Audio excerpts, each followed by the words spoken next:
Oke, yuk ini untuk ini eh, alhamdulillah kita banyak dapat sponsor ya untuk hari ini dari Arasari, dari Cemilan Otak, eh, Teh Indah, monggo ininya. Oke, hatur nuhun Teh Tasya. Oke, Assalamualaikum warahmatullahi wabarakatuh. Dikasih kesempatan sebentar Waalaikumsalam. ya untuk kita share tentang sponsorsnya di hari ini. Tadi seperti yang disampaikan oleh Teh Tasya, kita udah siapin sebanyak 12 giveaway di pagi hari ini. Jadi mudah-mudahan nanti Akang Teteh sekalian bisa berpartisipasi dengan aktif. Nah, mungkin salah satu sponsor yang memang sudah konsisten ya selama ngajol maupun yang offline pengajian kemarin selalu memberikan giveaway-nya itu adalah salah satunya Kaisae. Nah, Kaisae ini adalah bisnis atau usaha alumni dari Semansa yang dimiliki oleh Kang Firmansyah angkatan 98 dan juga Teh Nurfinayati ya angkatan 2000, di mana kalau Kai sendiri sebetulnya artinya kayu ya, dan Sae itu artinya bagus. Dan ini merupakan brand lokal yang menyediakan layanan pembuatan merchandise dan souvenir dengan produk-produk unik yang terbuat dari bahan-bahan alami seperti bambu dan kayu. Dan KAI saya juga ini sangat berkomitmen untuk menggunakan bahan-bahan berkualitas yang ramah lingkungan dan berasal dari sumber yang dapat dipertanggungjawabkan. Selain itu, sebagian dari keuntungan penjualan produk KAI saya ini akan digunakan untuk menanam pohon di hutan Borneo, Kalimantan melalui NGO One Tree Planted. Jadi untuk Akang Teteh yang mungkin di Lebaran kali ini udah nggak bisa pesen hampersnya ya, tapi tetap nanti bisa diintip Instagramnya, ada juga di Instagram Ikas Mansa untuk bisnis ini. Jadi nanti boleh untuk keperluan pribadi maupun keperluan perusahaan untuk bisa langsung menghubungi kontaknya Kaisae. Demikian, terima kasih. Oke, terima kasih Teh Indah. Baik, ini kita akan masuk ya ke acaranya. Sebelumnya ini dulu untuk di bulan suci ini, kenapa kita memilih tema ini? Karena emang untuk Al-Quran ini kitab suci kita ya, jadi emang penting banget untuk semuanya bisa membaca Al-Quran, karena kalau nggak bisa tuh agak keterlaluan, karena udah namanya umat Muslim ya kitab sucinya memang Al-Quran gitu. Dan semuanya yang disentuh sama Al-Quran tuh pasti akan menjadi yang mulia. Bulan datang Al-Quran tuh jadi mulia, malam datangnya Al-Quran tuh jadi mulia, malaikat yang datang kepada Nabi membawa Al-Quran menjadi malaikat yang paling mulia. Nah, umat Nabi Muhammad yang ditujukan Al-Quran menjadi umat yang paling mulia. Ya, monggo silakan Teh Hartina, waktu dan tempat saya persilahkan. Terima kasih Tasya, juga seluruh panitia. Alhamdulillah, terima kasih atas kesempatan yang diberikan. Baik, kita mulai. Bismillahirrahmanirrahim. Rabbi shrah li sadri wa yassir li amri wahlul 'uqdatam min lisani yafqahu qawli. Rabbi zidni ilma warzuqni fahma.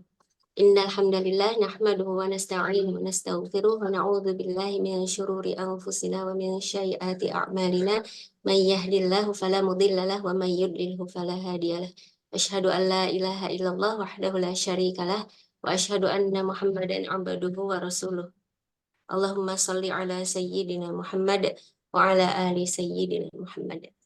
Ya, alhamdulillahirabbil alamin, segala puji bagi Allah Subhanahu wa taala atas segala nikmat yang tidak terhitung kepada kita semua, termasuk bisa hadir di sini. Semoga ini adalah karunia yang besar juga dari Allah ya. Semoga nanti yang saya sampaikan bisa bermanfaat bagi semua yang hadir, khususnya hari ini. Salawat dan salam semoga tercurah kepada junjungan kita, qudwah kita Rasulullah Shallallahu Alaihi Wasallam, sahabat dan umatnya insya Allah. Mohon maaf ini saya sudah terlihat ya? Sudah ya. Ya, baik, kita mulai. Tema hari ini urgensi belajar Al-Quran ya.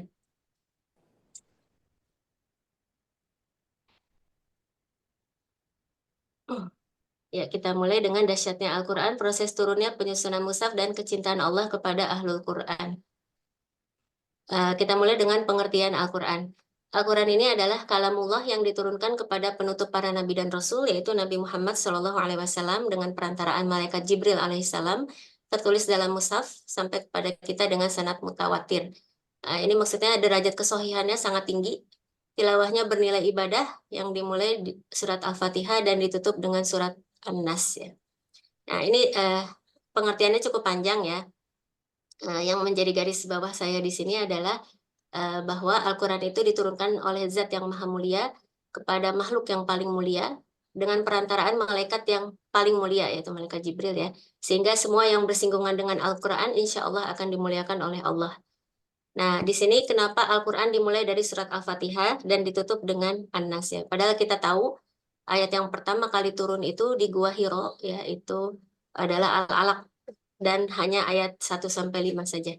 A'udzu billahi minasyaitonir rajim. Bismillahirrahmanirrahim.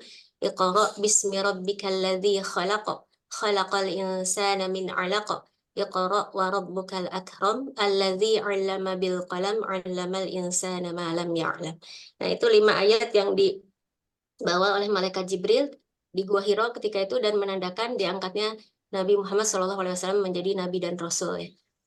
Itu yang pertama kali turun ayat. Lalu yang kedua itu ulama berpendapat adalah awal surat Al-Qalam. Itu ada di juz 29 ya. A'udzubillahi minasyaitonirrajim. Bismillahirrahmanirrahim. Nun wal qalami wama yasturun. Ma anta bi ni'mati rabbika bimajnun dan seterusnya. Itu ada di juz 29. Lalu yang ketiga kalinya turun itu malaikat Jibril membawa surat Al-Fatihah, yaitu 7 ayat langsung ya, 7 ayat langsung.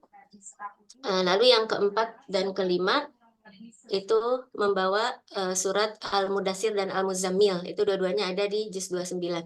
Tapi tidak diletakkan dalam satu surat ya, melainkan 2 surat yang terpisah. Ya. Artinya mirip ya, ya ayyuhal mudassir, ya ayyuhal muzammil, wahai orang yang berselimut ya.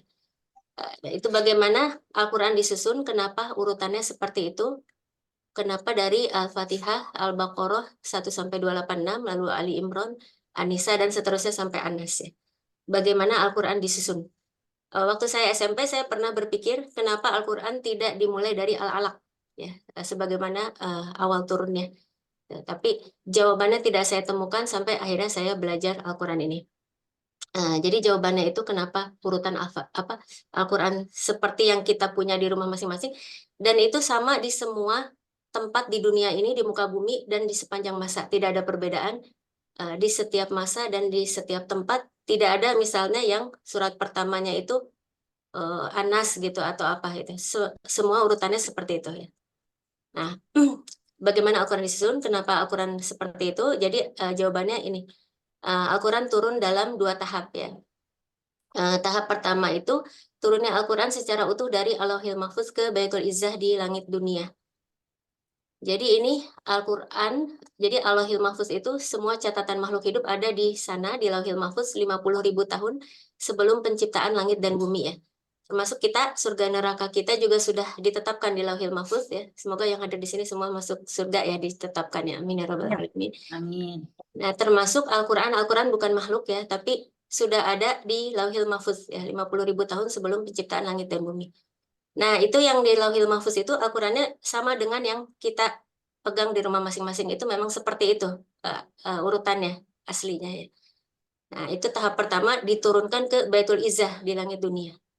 Mungkin ada yang tahu ini peristiwanya dikenal dengan apa?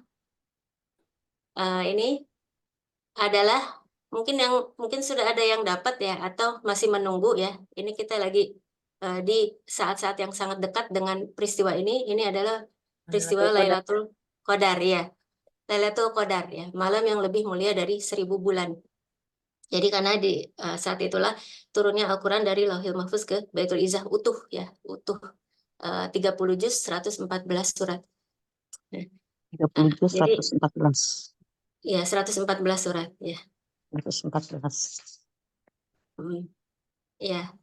Nah, ini tahap pertama. Lalu tahap kedua itu turunnya Al-Quran secara berangsur-angsur kepada Nabi Muhammad SAW melalui perantaraan malaikat Jibril selama kurang lebih 23 tahun ya, 13 tahun di Mekah, 10 tahun di Madinah. Diawali dengan surat Al-Alaq 1-5, diakhiri surat Al-Baqarah 281. Nah, ini tahap yang kedua ya. Jadi dari Baitul Izzah itu dibawa oleh malaikat Jibril kepada Rasulullah SAW selama 23 tahun. Ini adalah periode tersibuk malaikat Jibril selama menjadi malaikat pembawa wahyu ya. Kenapa? Bisa dibandingkan dengan turunnya kitab Taurat ya. Kitab Taurat itu Nabi Musa menghadap Allah ke Gunung Sinai itu hanya 40 hari 40 malam. Dan ini ada kisahnya di Al-Quran ya. Jadi beliau menitipkan umatnya kepada kaumnya itu kepada Nabi Harun saudaranya. Ya, 40 hari 40 malam bertemu dengan Allah menerima kitab Taurat. Nah itu langsung jadi kitabnya sudah ada. Dan beliau kembali ke kaumnya yang kisahnya itu sampai ketika datang kaumnya itu menyembah patung anak sapi ya. Beliau kan sempat marah kepada Nabi Harun waktu itu ya kisahnya. Nah, yang saya ingin garis bawahi adalah perbedaan yang sangat panjang, yang sangat mencolok ya.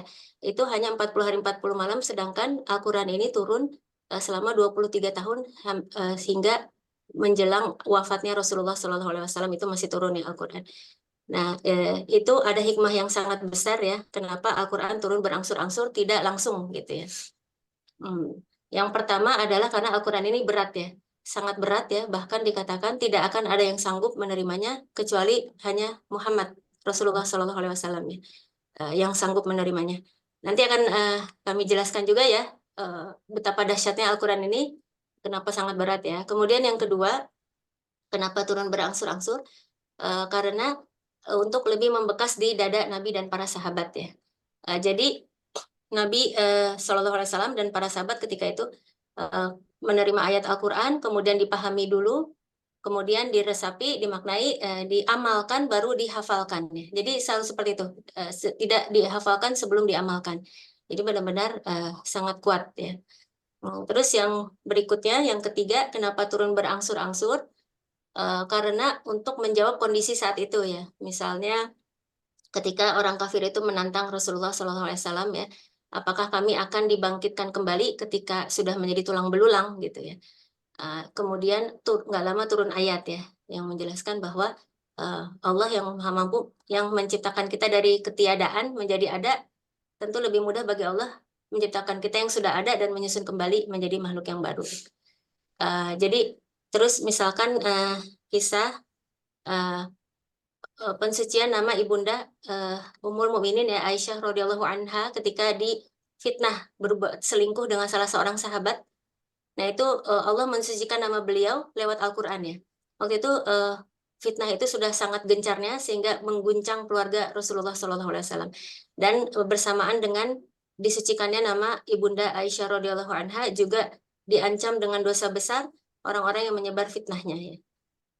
Termasuk juga ketika turun ayat Al-Quran yang menegur Abu Bakar As-Siddiq ya. Ketika Abu Bakar tahu bahwa salah seorang penyebar fitnahnya yang utama itu adalah orang yang beliau nafkahi ya, orang miskin yang beliau nafkahi, ternyata dia yang menyakiti hati keluarganya, keluarga Rasulullah SAW dengan menyebarkan fitnah itu. Maka Abu Bakar bersumpah tidak akan memberi nafkah lagi kepada seorang itu. Tidak lama turun ayat dari Allah yang menegur Abu Bakar, yang intinya meminta beliau untuk mencabut sumpahnya dan memaafkan ya. Ditutup ayatnya itu, sukakah engkau Allah mengampunimu gitu. Dan Abu Bakar ketika ayat itu turun mengatakan, ya Allah aku ingin engkau mengampuniku gitu ya. Jadi beliau yakin ayat itu turun untuk dirinya dan sekarang untuk kita ya. Jadi kita memaafkan kesalahan orang lain supaya Allah memaafkan kita. Nah itu salah satu hikmah namanya Al-Quran turun berangsur-angsur karena menjawab kondisi saat itu ya. Atau yang terakhir misalnya ayat tentang dilarangnya sholat dalam keadaan mabuk ya, itu masih kita temui ayatnya sampai sekarang. Janganlah mendekati sholat dalam keadaan mabuk ya. Karena awalnya itu memang mabuk belum diharamkan ya. Nah, tidak lama Umar bin Khattab merasa tidak puas ya, Rasulullah tegaskan apa hukum khamr ini gitu kan.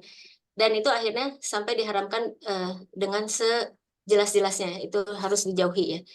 Jadi bertahap turunnya Al-Quran itu menyesuaikan dengan kondisi saat itu. Nah, materi ini saya ambil sebagian besar dari buku Sohibut Tilawah ya, karangan Ustadz Arham, dan beberapa dari kajian Daurah Al-Quran ya. Nah, ini juga ada yang ingin saya sampaikan lagi terkait dengan penyusunan mushaf Al-Quran.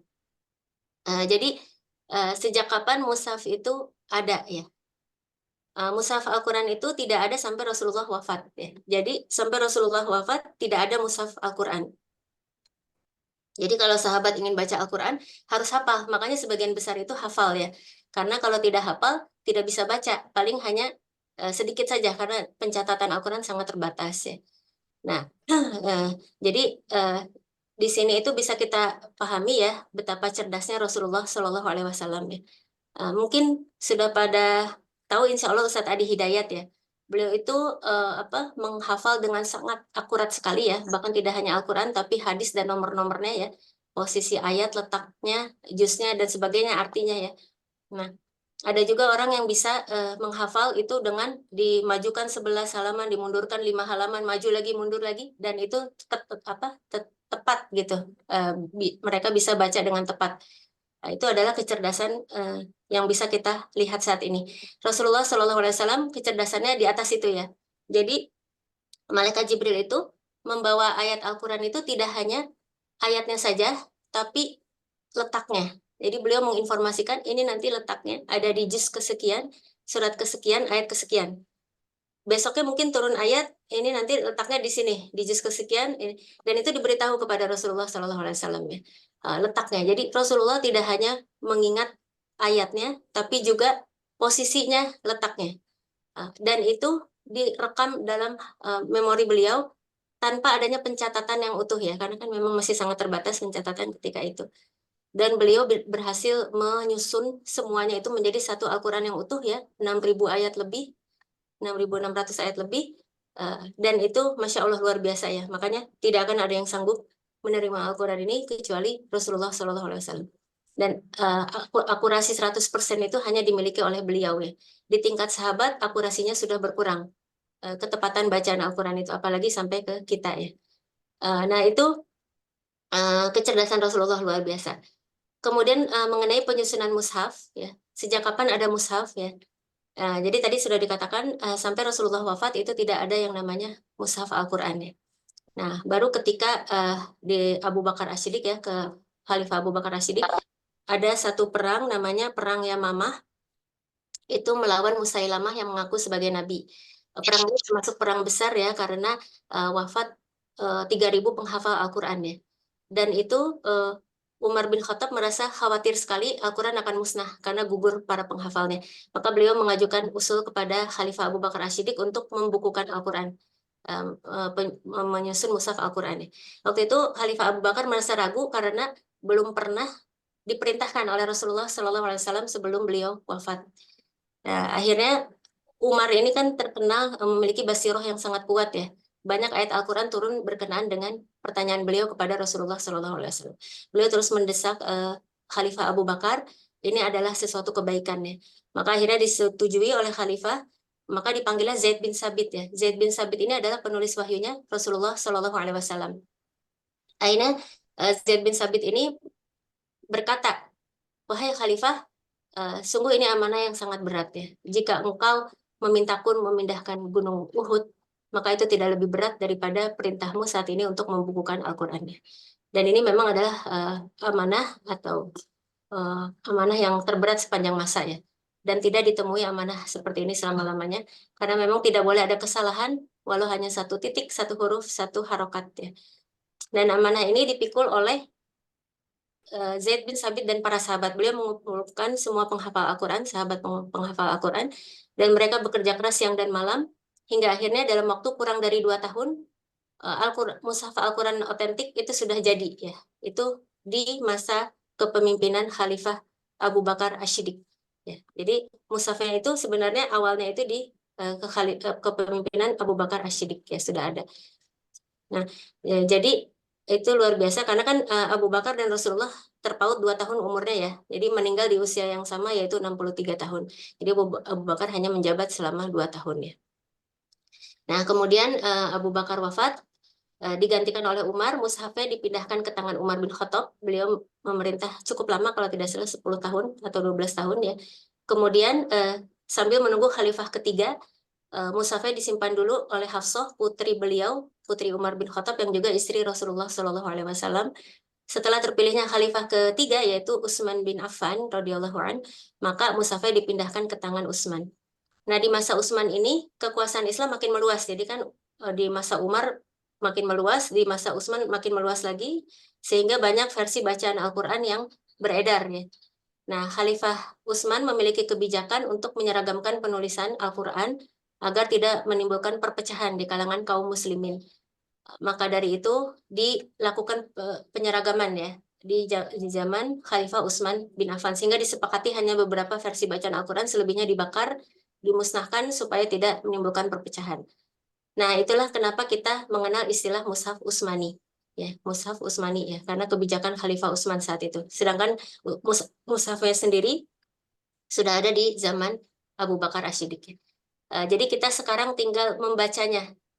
Kalau sahabat dulu harus hafal supaya bisa baca. Kalau kita nggak hafal juga bisa baca ya. Insya Allah setiap hurufnya itu mengalir kepada sahabat yang pertama kali menyusunnya ya. Makanya tidak akan ada yang bisa mengalahkan pahala para sahabat ya. Karena mereka lah pionir dari semua kebaikan. Termasuk setiap huruf Al-Quran yang dibaca bermiliar umat muslim saat ini, itu semuanya mengalir kepada sahabat ya. Insya Allah. Nah, kemudian yang berikutnya, kita di Al-Quran itu ada ayat Makkiyah dan Madaniyah.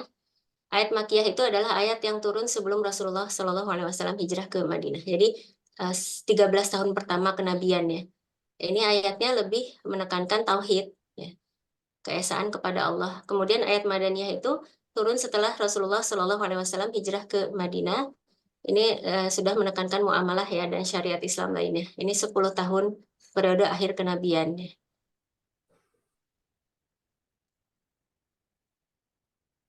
Ya, kemudian kewajiban kita terhadap Al-Quran. Yang pertama, mengimani seluruh isinya.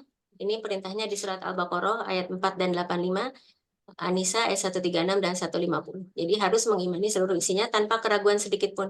Karena pernah ada salah seorang sahabat itu meragukan salah satu ayat ya, akhirnya matinya su'ul khotimah, naudzubillah min dzalik. Jadi tidak boleh ada yang diragukan, itu semua dari Allah, dan itu dijaga keasliannya sampai akhirat ya, sampai yaumil kiamah. Dan selama saya menjadi guru tahsin ini sudah 6 tahun kira-kira menerima setoran bacaan Al-Quran itu, saya tidak pernah menemukan kesalahan. Maksudnya ketika santrinya baca, yang saya baca itu fathah, dia bacanya domah. Saya yakin seyakin-yakinnya bukan yang saya baca itu yang salah, tapi dia yang salah baca ya. Dan itu selalu terjadi ya. Memang dia yang salah baca ya. Jadi walaupun saya baca di HP atau di mushaf manapun, tidak pernah saya temukan ada kesalahan harokat. Itu hanya harokat ya, apalagi huruf, apalagi yang lainnya. Tidak akan mungkin bila bukan Allah yang menjaganya ya. Bahkan hanya satu titik tidak pernah ada dijumpai kesalahannya. Jadi itulah Allah yang menjaganya sampai hari kiamat. Nah, kemudian kewajiban berikutnya adalah membaca dengan baik dan benar. Ini perintahnya di surat-surat ini. Kalau mau dicatat boleh dibuka di rumah ya.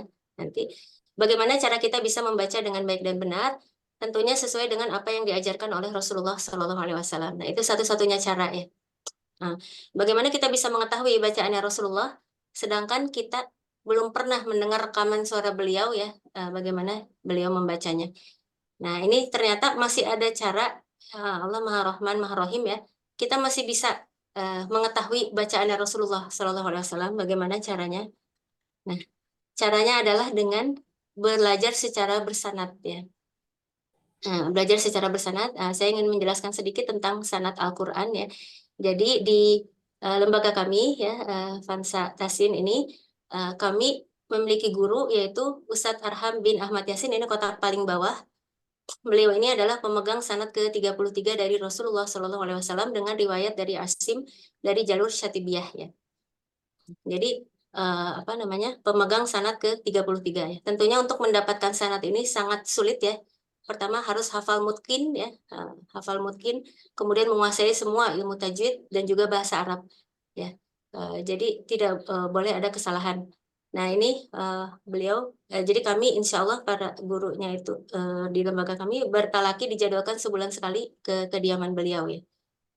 Kemudian yang berikutnya, guru beliau ini adalah Syekh Ibrahim Ahmad Al-Yamani. Ini orang Yaman asli, tapi sekarang sudah berdomisili di Indonesia, tepatnya di kota Subang, dan mendirikan pondok tahfiz Quran di sana ya. Nah, alhamdulillah Allah kasih saya kesempatan. Saya juga talaki kepada beliau sepekan sekali ya, via online ya, dengan Syekh Ibrahim Ahmad Yamani, orang Yaman asli. Jadi Ustadz Arham waktu itu mengambil sanadnya ke Yaman ya, di Yaman. Kemudian yang berikutnya ini, saya hanya bahas yang di bold saja ya. Ini yang pemegang sanad ke-28. Maksudnya itu adalah orang pertama itu adalah Rasulullah SAW. Berarti ini orang ke-28 ya. Nah, ini adalah Syekh Aiman Rusdi Suwaid ya. Beliau adalah banyak sekali YouTube-nya, mungkin nanti bisa di searching di YouTube ya, Aiman Rusdi Suwaid ya. Oh ya, tahu. Ya, itu lagi viral juga sekarang ya, banyak itunya videonya. Nah, beliau ini merupakan guru dari ada Syekh Abdullah Basfar, itu diantaranya ya, Imam Masjidil Haram. Nah, beliau ini mendirikan perguruan Al-Quran di Jeddah ya. Saat ini tinggal di Jeddah, kalau tidak salah orang Mesir ya. Dan kata suaminya teman saya, temannya suami saya, istrinya itu lagi program doktoral dan juga sekaligus ikut ini juga. Kayaknya ada yang kenal deh, alumni Semansa juga ya, itu. Dan ini kata dia ini lebih susah juga daripada program doktoralnya gitu ya, untuk berguru di sana gitu ya. Wallahu a'lam bishawab ya. Nah, terus kita ke sini yang di bold ini ada namanya Imam Muhammad bin Muhammad Al-Jazari ya. Beliau adalah tokoh fenomenal dalam dunia qiraah. Beliau ini hafal Al-Quran dalam usia sangat muda ya, dan tidak hanya satu versi tapi 14 versi bacaan disetor sekali duduk ya. Jadi kan kita mengenal banyak versi bacaan Al-Quran ya, riwayatnya itu mungkin kayak misalnya orang Korea itu agak beda gitu, orang India, orang Mesir dengan kita. Kalau kita memang sama ya, hafaz ke Saudi Arabia itu sama ya. Nah, beliau ini menguasai sampai 980 jalur periwayatan Al-Quran ya, 980 jalur. Dan itu belum ditemukan lagi orang seperti beliau sampai saat ini. Sebagai contoh, kalau di lembaga kita rata-rata itu hanya mempelajari satu jalur. Kalau di kita jalur Syatibiyah saja, dan untuk pemula itu biasanya ditempuh dalam waktu 2,5 tahun sampai 4 tahun, itu baru tamat bukunya saja ya. Itu baru kulitnya kalau kata Ustadz Arham, karena ini baru kulitnya. Jadi belajar Al-Quran itu sampai meninggal juga nggak akan selesai ya. Bahkan karena memang sangat dalam, banyak sekali yang harus dipelajari ya. Kalau syekh-syekh itu makin belajar makin merasa miskin ilmu gitu, jadi tidak pernah selesai ya. Nah, ini Ada berapa jalur, Hartina? kalau ini yang paling ini 980 jalur ini, Muhammad bin Muhammad Al-Jazari. Jalur itu apa ya maksudnya? Iya, jalur periwayatan ya. Ini jalur Syatibiyah, berarti melalui Imam Syatibi ini ada nih. Oh gitu. Syatibi. Jadi kan banyak orang, banyak cabang lagi gitu kan ya. Nah, soalnya kan di tingkat sahabat aja udah ada 5 nih, nanti saya jelaskan ya di sini di tingkat sahabat ya. Kemudian ini terus ke sini ya. Ini ada Hafiz bin Sulaiman, makanya riwayat Hafiz ya. Dari Asim, ini Asim gurunya. Dan kemudian ini Abdullah As-Sulami ya, ada generasi Tobiin ya. Kemudian ada Ali bin Abi Thalib radhiyallahu anhu, ini tentunya sudah pada kenal ya. Ali bin Abi Thalib, dan langsung Rasulullah Shallallahu alaihi wasallam, lalu malaikat Jibril alaihissalam, dan Allah Rabbul Izzati, Allah Azza wa Jalla. Nah, ini urutannya. Jadi kalau berdasarkan jarak 1400 tahun antara kita dan Rasulullah SAW itu kayaknya jauh sekali ya. Tapi kalau belajar secara bersanad ini kayaknya cuma segini orang ya. Cuma ini 30 orang ke-33. Nah, mungkin saya saya belum bersanad, belum memiliki sanad ya. Tapi belajar dari orang ke-33 dan 32 ya. Jadi insya Allah kalaupun ada kesalahan itu bisa diminimalisir ya, dibanding dengan yang tidak bersanad. Nah, jadi ini urutan gurunya, dan seseorang itu memberikan sanad itu tidak sembarangan ya. Jadi setelah dia yakin bahwa muridnya ini benar-benar sudah menguasai ilmu yang diberikannya, baru diberikan sanad terus ke bawahnya. Nah, sedikit tentang generasi sahabat ya. Jadi Rasulullah SAW itu memiliki 5 sahabat yang menjadi guru Al-Quran di masa itu ya. Jadi gurunya para sahabat, guru Al-Qur'annya para sahabat. Itu ada Ali bin Abi Thalib, ada Utsman bin Affan, ada Abdullah bin Mas'ud, ada Zaid bin Sabit, dan ada Abdullah bin Ubay. Ubay, astagfirullah, afwan. Ubay bin Ka'ab. Ubay bin Ka'ab ya. Nah, ini 5 sahabat yang menjadi murid spesialnya tuh di Al-Qur'an ya. Nah, dari 5 sahabat ini juga banyak kan itunya murid-muridnya lagi. Nah, itu akhirnya banyak jalurnya itu di situ ya. Kalau kita Ali bin Abi Thalib, nanti ada lagi jalurnya yang ke Abdullah bin Mas'ud misalnya seperti itu. Nah, jadi banyak jalur riwayatan Al-Qur'an. Nah, inilah salah satu cara bagaimana kita bisa membaca Al-Qur'an dengan baik dan benar ya, dengan secara bersanad agar bisa dipertanggungjawabkan bacaannya itu memang ada riwayatnya dan sahih gitu ya. Kemudian kewajiban berikutnya adalah mentadaburi dan memahami. Nah, ini bisa baca terjemahan atau ikut kajian tafsir ya. Nah, sayangnya di Indonesia itu karena orang udah Muslim dari lahir ya, jadi ya udah. Sedangkan kalau orang Barat itu banyak yang masuk Islam setelah membaca Al-Quran ya, dan mereka mengetahui isi dari Al-Quran dan masuk Islam ya. Cuma kalau di kita ada yang sampai meninggal juga belum tahu apa itu isi Al-Quran ya. Nah, itu juga untuk saya sendiri ya. Jadi kadang kita baca aja tapi sebenarnya tidak tahu apa isinya gitu ya. Nah, ini mulai kita tadaburi Al-Quran supaya tahu apa sih yang Allah ingin sampaikan kepada kita ya. Kemudian mengamalkan, menerapkan. Ini contoh penerapan Al-Quran terbaik adalah Rasulullah SAW ya. Karena kata Ummul Mukminin Aisyah radhiyallahu anha, Rasulullah itu bagaikan Al-Quran yang berjalan. Jadi semua yang ada di Al-Quran sudah beliau amalkan ya. Kemudian mendakwahkan, menyampaikan, mengajarkan kepada orang lain. Nah, ini juga kewajiban kita. Jadi setelah tahu ilmunya, kita mendakwahkan, mengajarkan kepada orang lain, dan Allah akan ganjar dengan pahala amal jariah juga insya Allah. Dan agar Al-Quran ini cahayanya tersebar. Kemudian yang berikutnya adalah menghafal. Nah, ini juga kewajiban kita, nanti akan dibahas juga apa keutamaan menghafal Al-Quran.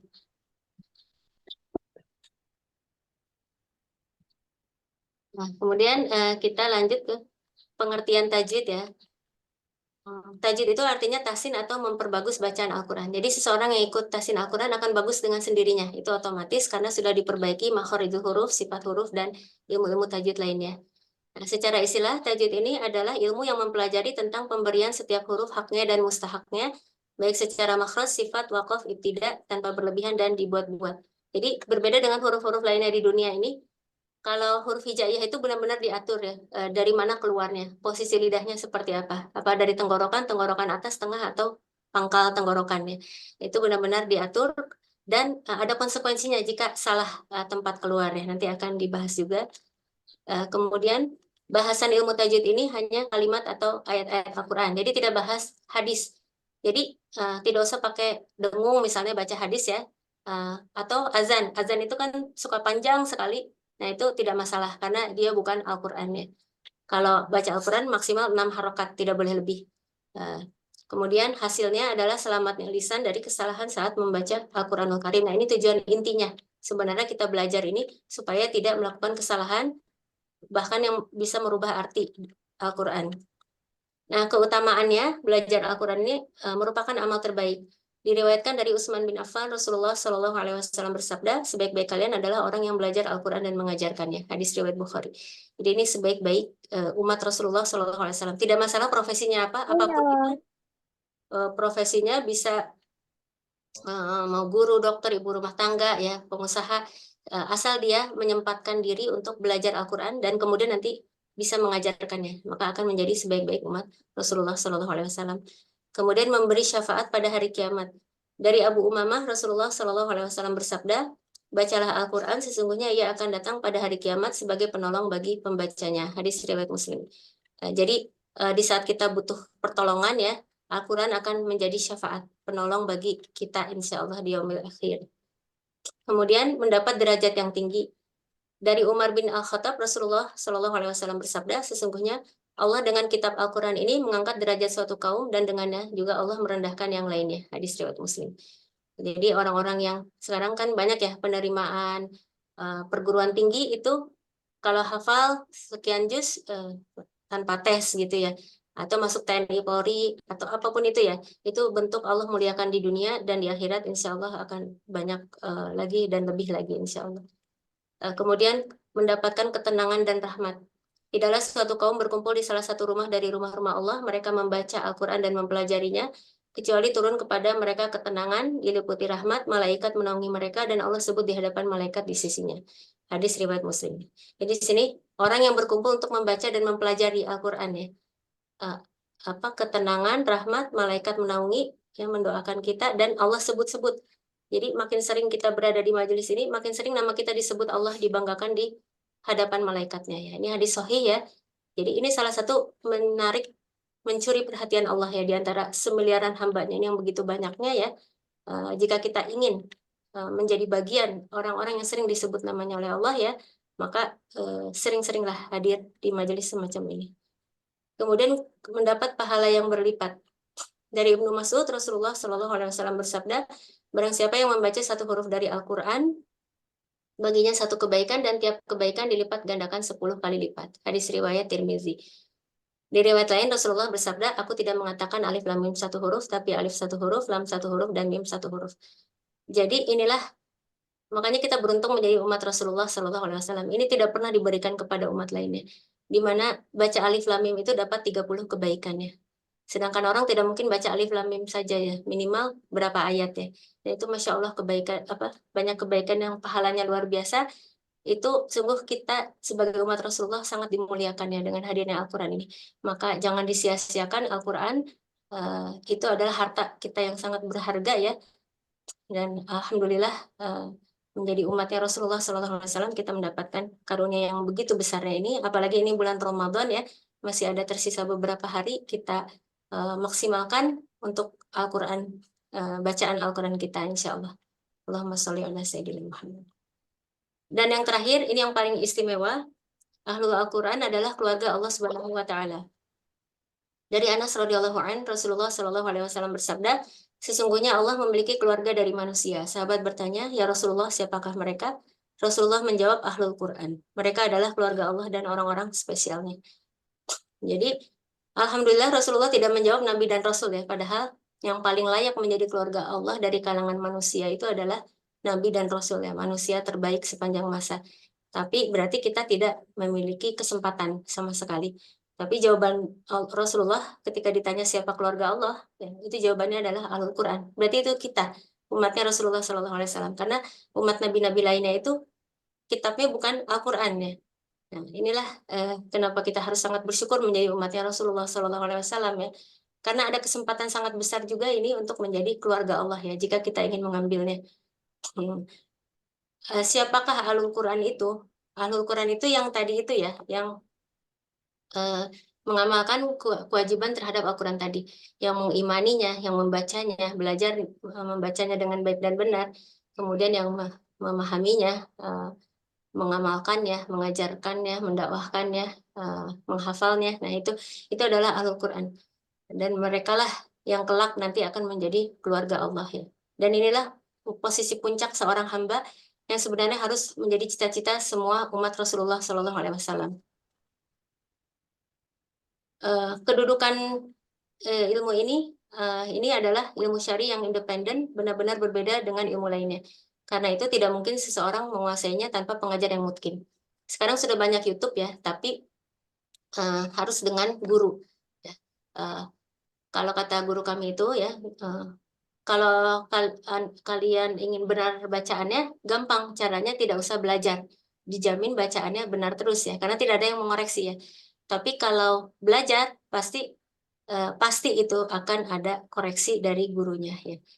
Dan itulah salah satu-satunya cara, tidak ada cara lainnya. Ini satu-satunya cara yang ditempuh ketika Rasulullah SAW bertalaki kepada malaikat Jibril, juga para sahabat bertalaki kepada Rasulullah SAW. Dan sampai saat ini hanya inilah satu-satunya cara ya untuk belajar ilmu ini.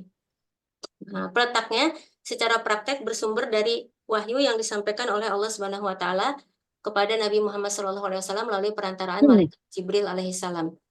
Jadi ilmu itu tuh dari cara Rasulullah membacanya dan didengarkan oleh sahabat dari malaikat Jibril membacanya. Jadi kan dulu belum ada teorinya ya. Misalkan nun ketemu ya, jadi famai ya'mal gitu ya. Nah itu sahabat hanya mendengarnya saja. Oh Rasulullah kalau nun ketemu ya bacanya seperti itu. Nah itu yang mereka rekam gitu ya. Jadi sumbernya itu adalah wahyu Al-Quran itu sendiri. Kemudian secara teori, tajwid disusun oleh para imam kiroah dan pakar dalam bidang ini. Ada yang mengatakan yang pertama kali menyusunnya itu Abu Abdul Qasim bin Salam yang wafat tahun 224 Hijriah. Jadi kalau dibandingkan Rasulullah itu wafat tahun 11 Hijriah ya, sekitar 2 abad ya. Mungkin sekitar itu baru disusun ilmu secara teorinya. Kalau dengan kita sudah 1200 tahun ya, jadi ilmu ini juga sudah cukup tua ya. Kemudian perkembangannya dari bacaan Al-Qur'anul Karim yang disampaikan Allah Subhanahu wa taala kepada Nabi Muhammad SAW melalui perantaraan malaikat Jibril alaihissalam. Kemudian Rasulullah SAW mengajarkannya kepada para sahabat, tabi'in, tabi'ut tabi'in, para imam kiroah hingga sampai kepada kita dengan sanad mutawatir. Jadi inilah yang kita cari, sanad mutawatir ini ya, yang ujungnya itu benar-benar bersambung ke Rasulullah SAW. Nah inilah yang dimaksud dengan bersanad tadi itu. Nah, apa bedanya sahabat, tabi'in, dan tabi'ut tabi'in ya? Sahabat itu adalah orang yang pernah berjumpa langsung dengan Rasulullah SAW, bertemu langsung, bertatap muka, termasuk Hasan Hussein, cucu beliau itu masuk generasi sahabat. Kalau tabi'in itu orang yang tidak pernah ketemu dengan Rasulullah SAW, tapi ketemu dengan para sahabat ya. Ini tabi'in ya. Contohnya itu adalah Uwais Al-Qarni ya. Beliau itu sudah sampai pintu rumah Rasulullah SAW, tapi tidak bertemu karena Rasulullah sedang berjihad. Maka walaupun sudah sampai pintu rumahnya, sampai wafatnya beliau tidak bertemu dengan Rasulullah, maka beliau masuk ke generasi tabi'in, bukan sahabat. Nah, tabi'ut tabi'in itu orang yang tidak pernah bertemu sahabat, tapi bertemu dengan tabi'in. Kemudian yang berikutnya, hukum mempelajari Al-Quran ini secara teori fardu kifayah ya. Jadi selama ada yang mewakilkan, maka gugur kewajibannya bagi muslim lainnya. Tapi kalau di satu daerah tidak ada sama sekali, maka dosa semua ya. Karena dianggap menelantarkan Al-Quran. Kemudian secara praktek hukumnya itu fardu ain. Maksudnya seperti apa? Jadi kalau kita baca Al-Quran, kita tidak boleh baca shin jadi sin atau baca hamzah jadi ain atau dan sebagainya. Jadi tetap harus tahu apa hal-hal yang bisa menyebabkan kesalahan itu. Jadi harus membacanya tidak boleh salah juga. Jadi tetap harus belajar. Ini ada sabda Rasulullah, bacalah Al-Quran sesuai dengan cara dan suara orang Arab dan jauhilah olehmu cara baca orang fasik dan ahlul kitab. Maka sesungguhnya akan datang beberapa kaum setelah aku melakukan Al-Quran seperti nyanyian rohbaniyah dan ratapan. Suara mereka tidak dapat melewati tenggorokan mereka, hati mereka dan orang-orang yang mengagumi mereka telah terfitnah. Nah ini lagi viral juga nih saat ini ya. Jadi apa namanya? Panduan kita itu adalah cara dan suara orang Arab. Dan Rasulullah sudah memprediksi nanti di akhir zaman itu akan ada orang-orang yang melakukan Al-Quran seperti nyanyian. Bahkan saya pernah juga mendapatkan tilawah Al-Quran diiringi oleh musik orkestra ya. Emang bagus sih, tapi lebih baik tidak didengarkan karena takutnya nanti terfitnah sebagaimana hadis ini ya. Hati mereka dan orang-orang yang mengagumi mereka telah terfitnah ya. Jadi Al-Quran bukan lagu ya. Al-Quran dibaca untuk menambah keimanan kita kepada Allah, bukan untuk menyebabkan kita mengagumi suara pembacanya, tapi untuk agar kita semakin mengimani ya dan dekat kepada Allah Subhanahu wa taala. Kemudian yang berikutnya ruang lingkup ilmu tajwid. Ini meliputi makharijul dan sifat-sifat huruf, hukum nun mati, tanwin, hukum mati, idgham, mad qasr, waqaf. Nah, ini semua akan dibahas ketika belajar tahsin. Kita masuk ke materi inti. Pertama tahsin ini adalah menyempurnakan harokat ya. Nah, harokat ini itu fathah, kasroh, domah ya. Jadi di huruf Arab itu tidak ada vokal E dan O ya. Yang ada hanya vokal A, I, U. Tidak ada E, tidak ada O. Makanya tidak boleh monyong ketika baca Quran. Misalkan wala dolin. Nah, itu nggak boleh karena tidak ada vokal O dalam bahasa Arab. Setiap huruf yang berharokat fathah harus dibaca dengan membuka bibir sehingga A-nya sempurna, tidak miring ke E atau ke O. Contoh yang sering itu kayak di kata alaiha, kalau nggak jelas jadi alaiha, ya. Alaikum, baina, kaifa, jadi miring ke E. Kaifa, baina, gitu. Nah, setiap huruf yang berharokat kasroh harus dibaca dengan merendahkan bibir bagian bawah sehingga terucap I dengan sempurna, tidak miring ke E ya. Misalkan lafaz basmalah ya, Yang benar Bismillahirrahmanirrahim. Tidak Bismillahirrahmanirrahim. Nah, itu sudah miring ke E. Nah, setiap huruf yang berharokat dhammah itu harus dibaca dengan membulatkan bibir sehingga U-nya sempurna tidak miring ke O. Yang paling sering itu di kata yauma. Jadi yauma itu sering sekali ya. Yauma izin, terus yauma izin. Nah, kenapa tadi harokat itu penting ya? Ternyata ada kesalahan fatal jika salah harokat ya. Tadi fathah, kasroh, domah ya. Nah, contohnya kalimat Annallaha bari'um minal musyrikin wa rasuluh. Artinya bahwa Allah dan Rasulnya berlepas diri dari orang-orang musyrik. Ini ayat Al-Quran. Kalau kita baca Annallaha bari'um minal musyrikin wa rasulih dengan kasroh, maka artinya bahwa Allah berlepas diri dari orang-orang musyrik dan Rasulnya. Jadi ini sudah beda maknanya, seolah-olah Rasulnya bagian dari orang musyrik dan Allah berlepas diri dari Rasulnya. Ini hanya salah kasroh dan domah menjadi kasroh ya. Kemudian contoh lainnya kalimat idzatafallazina kafarul malaikatu, ketika para malaikat mencabut nyawa orang-orang kafir. Kalau dibaca idzatafallazina kafarul malaikata, ketika orang-orang kafir mencabut nyawa para malaikat. Jadi yang tadinya subjek jadi objek dan sebaliknya. Hanya salah di harokat. Makanya harokat ini tidak boleh salah. Kalau salah harus diulang.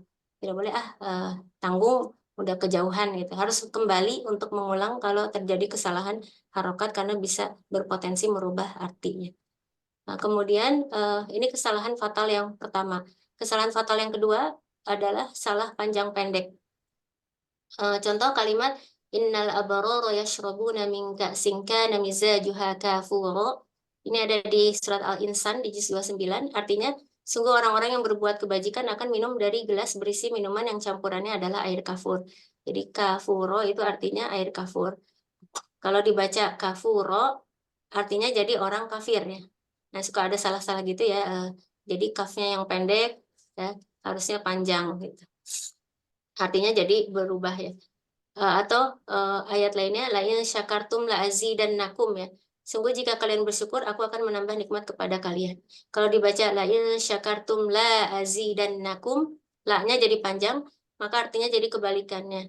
Sungguh jika kalian bersyukur aku tidak akan menambah nikmat kepada kalian. Jadi salah panjang pendek walaupun itu hanya pendek sekali antara la azidannakum dengan la azidannakum, itu langsung artinya berubah 180 derajat ya. Maka tidak boleh ada kesalahan panjang pendek. Lalu yang berikutnya, makharijul huruf. Makharijul huruf ini artinya tempat keluarnya huruf. Jadi, tadi yang sudah disampaikan ya, setiap huruf itu memiliki makhraj atau tempat keluarnya sendiri-sendiri. Dan jika terjadi kesalahan bisa menyebabkan perubahan arti.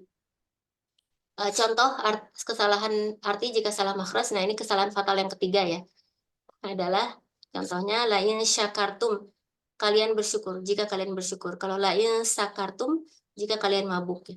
Sama seperti syukron, terima kasih. Kalau sukron mabuk ya, itu beda shin dan sin. Kemudian kalimat ta'lamuna, kalian mengetahui. Kalau dibaca ta'lamuna, kalian menderita sakit ya. Sama misalnya dengan Alhamdulillahirabbil alamin. Segala puji bagi Allah Rabb semesta alam. Kalau dibaca Alhamdulillahirabbil alamin, menjadi segala puji bagi Allah Rabb sumber penyakit ya. Ini beda ain dan hamzah. Jadi harus dibedakan pengucapannya. Kemudian contoh lainnya kalimat waqulu qaulan sadida, berkatalah perkataan yang benar. Kalau dibaca waqulu qaulan syadida, berkatalah perkataan yang keras ya. Nah, ini yang paling fatal ya, alhamdulillah itu artinya segala puji bagi Allah. Tapi kalau kita baca alhamdulillah artinya menjadi kematian bagi Allah. Ini hanya beda di ha ini dan ha ini. Jadi kalau orang Arab itu kan alhamdulillah, kalau orang Indonesia banyak yang alhamdulillah itu sebenarnya kalau kita tahu artinya adalah kematian bagi Allah ya. Jadi ini benar-benar harus dihindari. Jadi kalau kata guru-guru kami, sampai kapan belajar Al-Quran itu sampai wafat ya, itu yang terbaik agar kita karena amal seseorang ditentukan dari penutupnya ya. Jadi kita tercatat sebagai penuntut ilmu Al-Quran dan insya Allah pahalanya mudah-mudahan luar biasa ya insya Allah. Tapi kalaupun tidak bisa belajar sampai wafat, maka seminimal-minimalnya adalah sampai terlepas dari 3 kesalahan ini. Tidak pernah lagi salah harokat, panjang pendek dan makhraj. Baru itu titik aman pertama. Selama masih ada kesalahan, maka kita bisa berdosa ya. Ketika kita berhenti, maksudnya ketika kita nanti melakukan kesalahan yang bisa merubah arti, itu tidak ada kafaratnya. Jadi ada yang bertanya kepada guru kami ya, Ustadz Laili Al-Fadli, beliau pemegang sanad juga, Ustadz, saya masih belajar tapi bacaan saya kacau, masih parah gitu. Kalau saya baca Al-Quran sendiri dan saya melakukan kesalahan yang sampai merubah arti, apakah saya berdosa gitu? Lalu jawaban beliau adalah separah apapun bacaan orang yang masih belajar dimaafkan. Jadi belajarnya kita itu menjadi kafarat pengguguran dosa ya ketika kita ternyata melakukan kesalahan yang merubah arti Al-Quran. Makanya di sini Imam Al-Jazari itu mewajibkan setiap orang yang mau baca Al-Quran itu harus belajar supaya tidak merusak Al-Quran itu. Jadi Imam Al-Jazari mewajibkan ya bagi setiap orang yang membaca Al-Quran untuk mempelajari ilmunya. Ya, terakhir sebelum ditutup, saya ingin menyampaikan sebuah kisah ya. Masih ada waktu nggak ya, Tasya? Udah habis ya? Masih kok. Oh, masih ya? Oh ya. Ya. Terakhir saya ingin menyampaikan ini kisah yang sangat luar biasa dan ini disampaikan oleh Syekh Aiman dalam YouTube beliau. YouTube-nya bukan YouTube beliau kayaknya, tapi ada di YouTube ya. Jadi Siram. kenapa? Siram. Kenapa? Oh, ya. Nanti mungkin kalau ada yang mau YouTube-nya nanti bisa saya share ya. Jadi Syekh Aiman Suwaid ini mengatakan ada kisah namanya seorang ahlul Quran namanya itu Hamzah bin Zawad ya. Beliau ini bermimpi dan akhirnya mimpinya itu diceritakan kepada muridnya dan akhirnya dibukukan dalam 3 kitab, yaitu Ibnu Jauzi dalam kitab Sifatus Sofwah, Ibnu Syahin dalam kitab Al-Isyarat fil Ilmi Ibarat, dan satu lagi karangan Imam Jauzi rahimahullah ya. Nah, kisahnya seperti ini dari Khalaf bin Hisham Al-Bazar. Khalaf berkata, dari guruku Sulaim bin Isa, yaitu murid Imam Hamzah. Ya. Sulaim bin Isa namanya. Ia berkata, aku menemui Hamzah. Jadi Sulaim bin Isa menemui Hamzah, gurunya. Dalam keadaan Hamzah itu membolak-balikan pipinya di tanah sambil menangis. Lalu ia berkata, jadi muridnya mendoakan gitu. Aku berdoa kepada Allah agar melindungimu, kata muridnya kepada gurunya. Ya.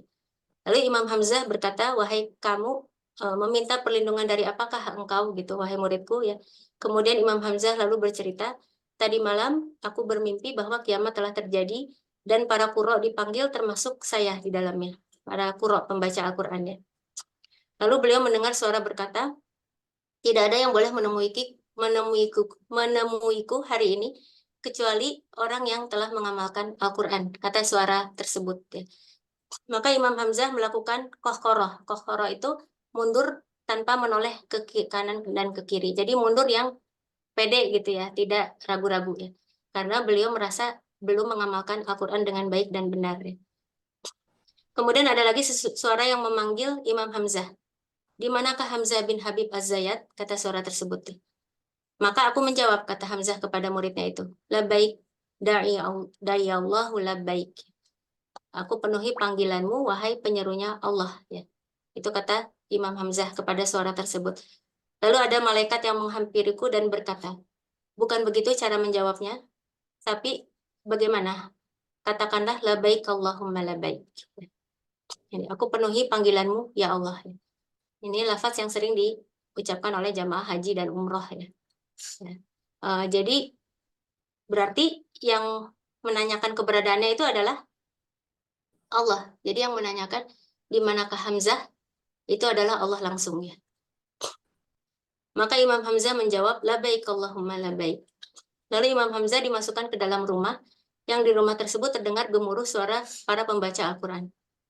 Lalu Imam Hamzah berkata, aku pun berdiri dengan gemetar karena dahsyatnya keadaan saat itu. Jadi di mana-mana itu riuh dengan suara Al-Qur'an sampai dia ketakutan. Lalu Imam Hamzah mendengar suara yang berkata, la ba'sa 'alaik ya. Iqra waqra. Jangan kamu takut, baca dan naiklah. Ya. Imam Hamzah mengarahkan pandangan ke sekeliling, ternyata ia sudah berada di atas podium yang terbuat dari mutiara putih. Kedua sisinya terbuat dari batu yakut kuning, dan tangganya terbuat dari zamrud hijau. Jadi bagus sekali. rumahnya. Kemudian lantas dikatakan kepadaku, Iqra waqra, baca dan naiklah. Lalu aku diminta membaca surat Al-An'am. Lalu beliau berkata, aku tidak tahu siapa yang menyuruhku membaca, katanya kepada muridnya. Aku hanya diperintah, maka aku pun membaca.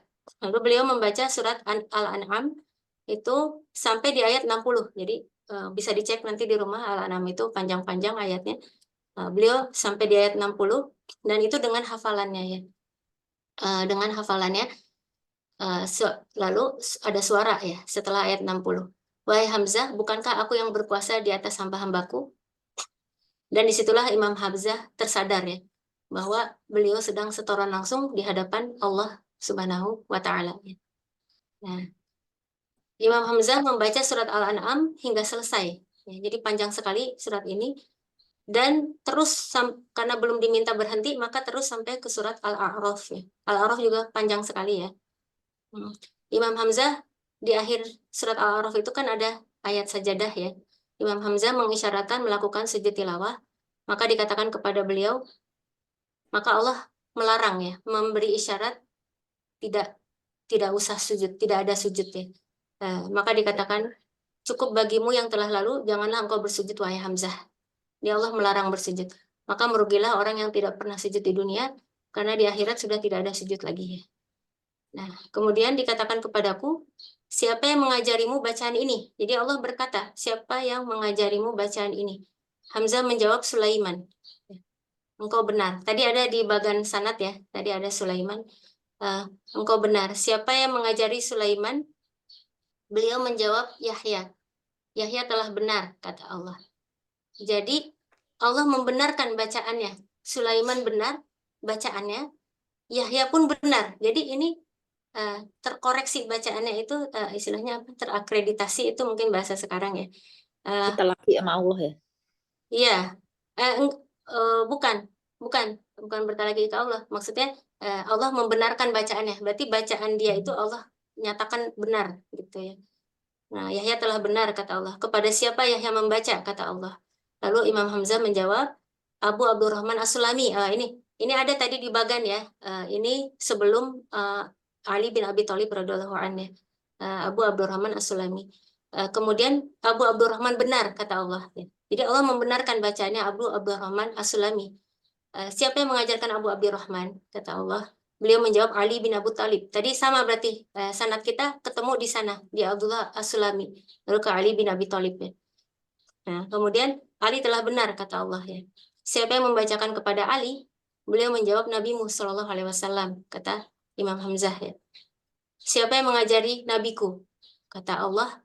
Kemudian Imam Hamzah menjawab Jibril. Kemudian siapa yang membacakan kepada Jibril? Kata Allah. Maka Hamzah terdiam. Dikatakan kepada Hamzah. Jadi terdiamnya di sini Imam Hamzah bukan tidak tahu siapa yang mengajari malaikat Jibril Al-Quran. Tentu dia tahu ya. Cuma dia tidak sanggup mengucapkannya. Ya. Karena saat itu beliau sedang berkata langsung di hadapan Allah Subhanahu wa Ta'ala. Maka Allah mengatakan lagi, wahai Hamzah, ucapkanlah anta, kul anta, kata Allah. Engkau ya Allah itu maksudnya. Maka Imam Hamzah mengatakan, aku tidak sanggup mengatakan engkau. Ya. Jadi dia tidak sanggup mengatakan engkau. Jadi betapa dahsyatnya keadaan beliau saat itu karena sedang bercakap-cakap langsung ya di hadapan Allah Subhanahu wa Ta'ala. Kemudian Allah berfirman, ucapkan engkau. Ya. Maka beliau pun mengucapkan anta, engkau. Allah berfirman, engkau telah benar wahai Hamzah demi hak Quran. Sungguh akan kumuliakan ahlul Quran terlebih jika mereka mengamalkan Al-Quran. Wahai Hamzah, Al-Quran adalah kalamku dan tidaklah aku mencintai seseorang melebihi kecintaanku kepada ahlul Quran. Ini kecintaan Allah tidak diberikan melebihi kecintaan Allah kepada ahlul Quran. Kemarilah wahai Hamzah, maka Hamzah mendekat dan Allah mengusapkan ughaliyah pada Imam Hamzah, yaitu minyak wangi yang sangat wangi. Kemudian Allah berkata, aku melakukannya bukan hanya kepadamu, namun kepada para qurra sebelummu dan sesudahmu, dan kepada orang yang mengajarkan Al-Quran sebagaimana engkau mengajarkannya.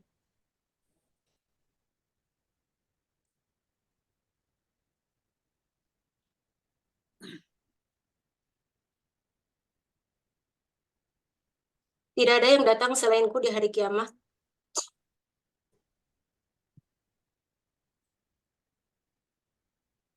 Dan apa yang aku sembunyikan untukmu, wahai Hamzah, di sisiku lebih banyak, maka kabarkanlah kepada sahabat-sahabatmu dalam kedudukanku dalam mencintai para ahlul Quran.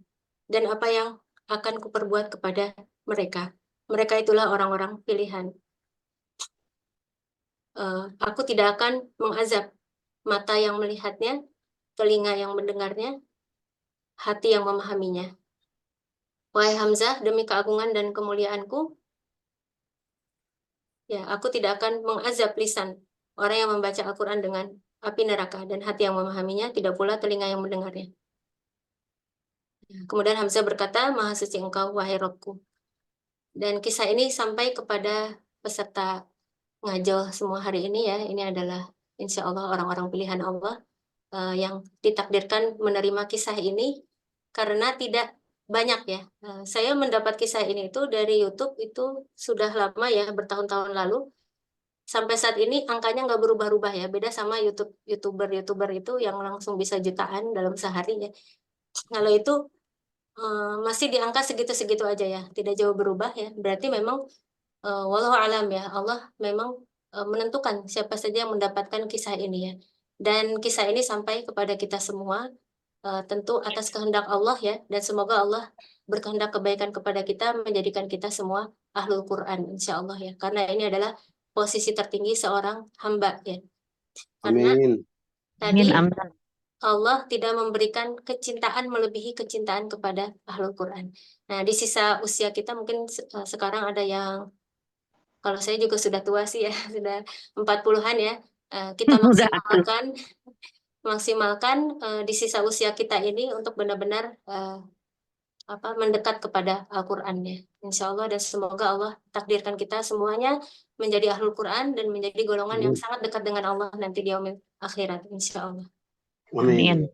Amin. Mohon maaf atas kesalahan dan kekurangannya. Yang benar itu dari Allah, yang salah itu dari saya sendiri. Nah, saya kembalikan kepada Tasya. Mangga. Iya, terima Tasya. kasih banyak Hertina. Alhamdulillah sampai merinding tadi dengar ceritanya ya. Emang luar biasa untuk kemuliaan para qurra pembaca Al-Quran dan para penghafal dan orang yang mengamalkan. Karena waktunya sudah semakin mepet, saya ada sedikit yang mau lewat nih, pesan sponsor. Silakan Hik.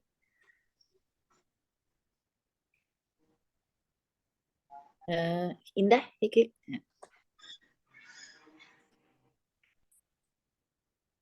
Idul Fitri menjadi momen terbaik untuk mempererat hubungan dengan sahabat, kerabat, mitra kerja, atau orang-orang yang dihormati. Dalam momen istimewa ini, Kaisai siap menyediakan beragam pilihan hampers Idul Fitri untuk Anda. Ratusan produk natural dan fungsional dapat dipadu-padankan sesuai dengan kebutuhan dan keinginan, sehingga terciptalah hampers yang unik dan berbeda. Anda juga dapat memberi sentuhan personal dengan menambahkan nama-nama penerima pada setiap produk. Dan yang terbaik dari semua itu, setiap hampers dikemas secara apik dan eksklusif. Siap untuk menjadi hadiah yang berkesan bagi orang-orang yang Anda hormati dan sayangi. Pesan sekarang sebelum pre-order berakhir. Dapatkan diskon menarik, hubungi tim kami sekarang.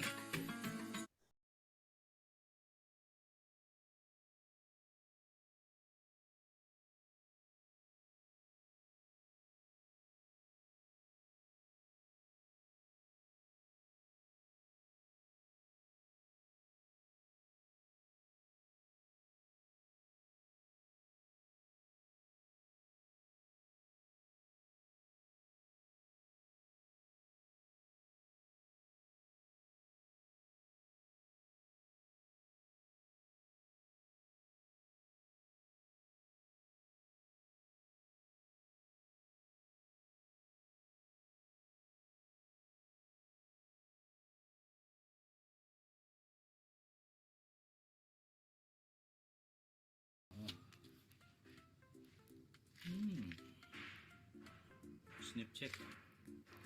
Masya Allah. Assalamualaikum warahmatullahi wabarakatuh.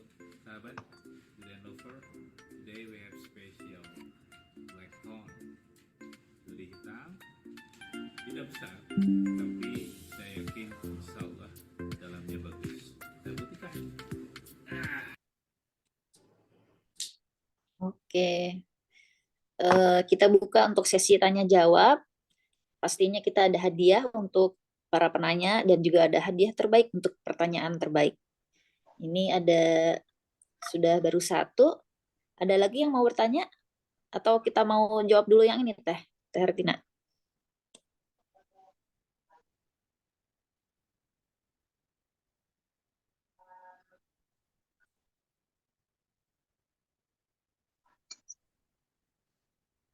Ada pertanyaan lain? Oke.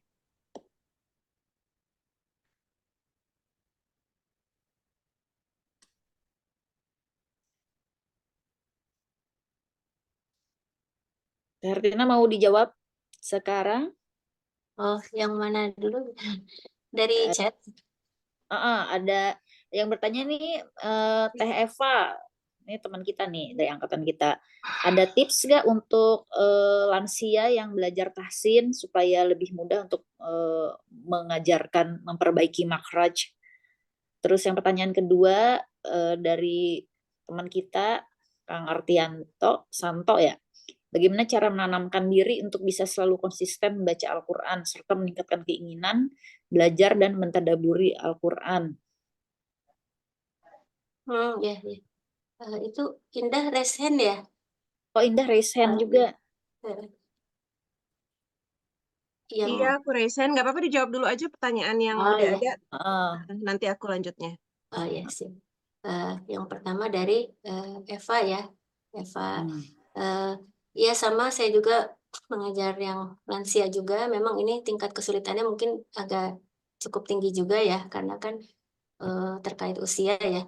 Maka saya pernah menanyakan kepada Syekh Ibrahim ya terkait kesulitan mengajari lansia ini, karena ada beberapa makhraj yang mereka sulit sekali ya. Jadi jawaban Syekh Ibrahim adalah tetap terus saja, tapi mereka akan mendapat 2 pahala kesulitan belajar Al-Quran ini. Jadi tetap diupayakan, tapi tidak dipaksakan mungkin. Maksudnya apa ya? Bertahap, maksudnya tidak membuat stres mereka gitu mungkin ya. Jadi tetap diupayakan, terus saja tetap belajar ya. Insya Allah Allah yang memudahkan. Kemudian bagaimana cara menanamkan diri untuk bisa selalu konsisten membaca Al-Quran serta meningkatkan keinginan belajar dan mentadaburi Al-Quran ya. Supaya bisa konsisten, ya harus ada kesadaran ya bahwa itu pahalanya luar biasa sekali ya. Jadi harus dialokasikan waktu untuk Al-Quran setiap harinya, baik itu membaca, mentadaburi, belajar ya, mengajar, itu harus disediakan waktu setiap harinya. Dan kalau menurut kata guru kami Ustadz Arham, waktu yang sudah kita azamkan untuk Al-Quran tidak boleh digeser oleh agenda lainnya, kecuali karena alasan syar'i, darurat syar'i. Jadi misalkan kita sudah mengalokasikan waktu ini belajar Al-Quran, nah itu nggak boleh digeser kecuali syar'i. Itu termasuk adab kita terhadap Al-Quran ya, kata guru kami Ustadz Arham. Dan harus mencari lingkungannya ya ini, yang mengingatkan juga untuk tetap bersemangat belajar dan membaca Al-Quran. Ya, wallahu a'lam. Ini Teh Alvina angkatan berapa ya? Angkatan 2000 Teh. Oke. 2000 Teh. Oke, nih lanjut ke ini pertanyaan Bu Heni, bagaimana hukumnya kalau tadarusan tahsinnya tidak betul? Hukumnya kalau tadarusan tahsinnya tidak betul, ya tetap tadi harus belajar ya. Sebagaimana Imam Al-Jazari itu mewajibkan. Jadi saya bacakan ya perkataan Imam Al-Jazari.